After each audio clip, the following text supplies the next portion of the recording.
Bismillahirrahmanirrahim. Welcome back to my channel. So this is not going to be a software-defined radio video. It's actually going to be on VNAs and characterizing an antenna. So as you guys can see this, I recently got this antenna from China.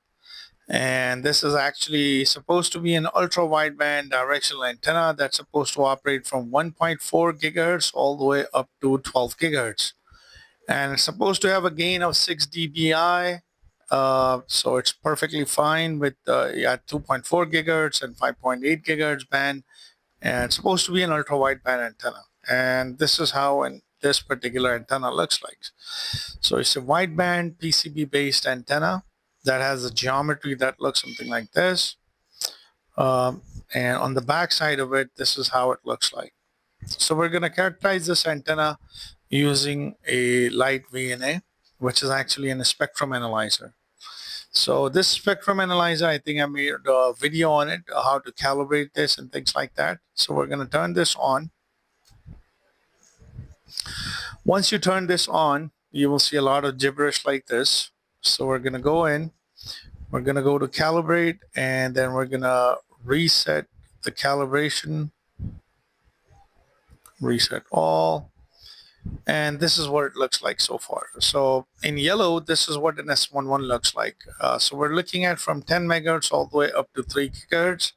You will see a dip is probably not properly calibrated or things like that. I have already calibrated this, but we're going to use this as a reference point, and based on this, we're going to calculate. We're going to characterize this antenna.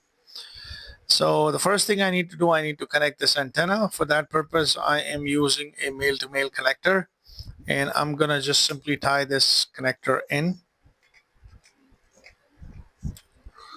to see the effect of this. So I'll be able to see this.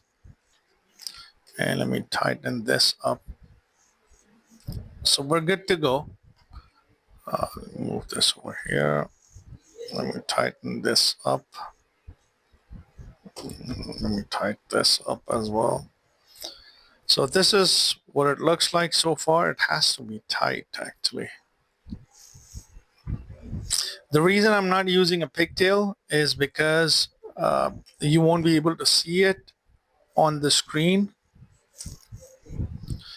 I'm gonna try to, if I had a spanner. Okay, this is what it looks like. So now, once I have everything calibrated, what I'm gonna do, I'm gonna go here and I'm gonna go back and I'm gonna look at display. I'm gonna turn off all the traces. I'm gonna just simply turn on a single trace. And this single trace is actually going to be a log meg, which is actually your S11.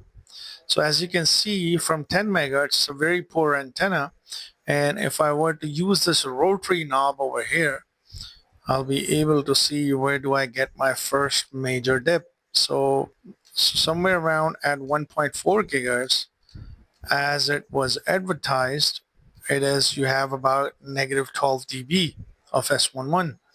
Then you have a major dip somewhere around 1.6, and then we went back here at 2.1, and then somewhere around 2.4 gigahertz or something like that, or 2.3, 2.342, I have negative 29 dB, if you guys can see this. And if you were to move around more, negative 18 dB and so on and so forth, and then you have another major dip at 2.790. I can also go in, go back here, and if I want to look at, let's see, let me go back here, let me display, let me go back one more time, let me go to stimulus, and I can choose the start frequency to be 1.3 gigahertz. Since this has the maximum frequency range of 6.3 gigahertz, I can choose this frequency, start frequency, at 6 gigahertz, so I can see an entire spectrum.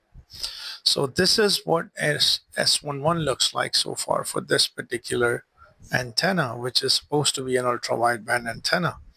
So 2.70 is good. If I can move a marker here, so it's working perfectly fine. at 2.5. So the rule of thumb is quite simple. Anything that is less than negative 10 dB of S11 is good. It's a single port device. And let's look at somewhere around 5.8 gigahertz, which is somewhere close to here. So as the advertisement that this is supposed to work from 1.4 all the way up to 12 gigahertz, this antenna is doing quite good actually. Of course, you won't be able to verify the gain using your using VNA only. You need to have an anechoic chamber for this. But we can also look at a couple of other measurements as well. So if I want to go in, let's say what else I want to look at. Let's open up trace 1. So now trace 1, we can go back and let's look at, let me just go back here. What else I can look at? Trace, I can look at the resistance of this. So the resistance somewhere around the same is about 39.74, of course, at negative 15 dB of S11. All right, if I want to look at my SWR, so SWR is also another parameter that we tend to look when we're looking at antennas. So SWR of 1.398, which is quite good. Of course, the smaller the number SWR is closest to 1, this is actually what we want.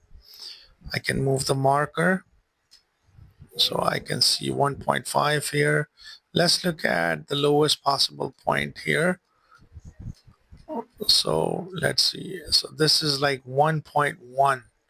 So 1.03. So close to 1, this is like perfect match. So you can also look at different things using this as well. So let's look at the trace, trace 1. Let's look at trace 1. Go back. You can transform. What else I can look at? Okay, so SWR, I can look at the resistance at this point. So resistance, if you were to look at it, is close to 50 ohms, so around 51.27 or 51, close to 51 ohms. So that's pretty good, which means the smaller this number is going to be, you're going to be closer and closer and closer to your actual resistance, which is 50 ohms. You can also look at what else we can look at. We can look at the delay. We can also look at the phase. We can look at the susceptance or Y parameters, which is generally the opposite of resistance. So if you take 1 upon 19.5 millisiemens, you will get close to 50 ohms as well. So this is how you can basically check this antenna, and we can also do that using your software-defined radio platforms as well, just to see if you're getting a maximum signal at these frequencies. So this is one way of checking your antenna, and this is actually a device which can be easily used to actually characterize your antenna. So this is quite nice. It's quite cheap. I think I paid like $3 for it. Yeah, close to $3-4 for it. This ultra-wideband antenna, which is working perfectly fine, and it actually meets the criteria what they advertised here on this on the packaging of this. So I hope you find this video to be helpful. If you guys have any questions, just leave it in a comment section, and please don't forget to like and subscribe to my channel, and thanks for watching.